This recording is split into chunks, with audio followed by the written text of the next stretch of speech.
আমার মতো কে আছেন যে জানেন না তালের রসেরও পায়েস হয়? আমি কিন্তু জানতাম খেজুরের রস থেকেই কিন্তু শুধুমাত্র পায়েস তৈরি করা হয়। কিন্তু তালের রস দিয়েও যে পায়েস বানানো যায় তা কিন্তু আমি আজ ১ম জানলাম। আমি আপনাদের সাথে আজকে শেয়ার করতে যাচ্ছি খুবই মজাদার তালের রসের পায়েস।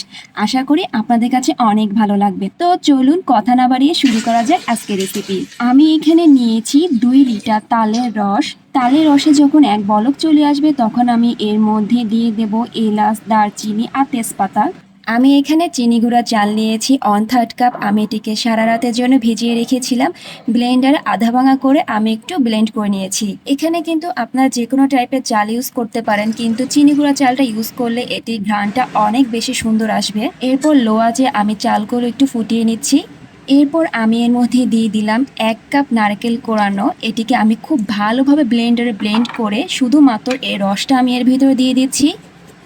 এই রসটা দেওয়ার কারণে কিন্তু এর স্মেলটা অনেক বেশি সুন্দর আসবে। এর স্বাদটা আরও দ্বিগুণ বাড়ানোর জন্য আমি এর মধ্যে নারকেল কুচি দিয়ে দিলাম। আমি এখানে নারকেল কুচি দিয়ে দিয়েছি 1/3 কাপ। তো আমি এরকম পাতলা থাকা অবস্থায় নামিয়ে ফেলবো, ঠান্ডা হয়ে যাবে তখন কিন্তু এটি একটু জমে যাবে। তো আমি আপনাদেরকে পরিবেশন করে দেখাচ্ছি। মাশাআল্লাহ, দেখুন কতটা সুন্দর হয়েছে। আর এই তালের রসের পায়েস কিন্তু অনেক বেশি মজার। তো কেমন লাগলো আজকের রেসিপি তা আমাকে অবশ্যই জানাবেন। আর ভালো লাগলে প্লিজ লাইক, কমেন্ট এবং শেয়ার করবেন। আজকে এই পর্যন্ত, সবাই ভালো থাকবেন, আমার জন্য দোয়া করবেন। আল্লাহ হাফেজ।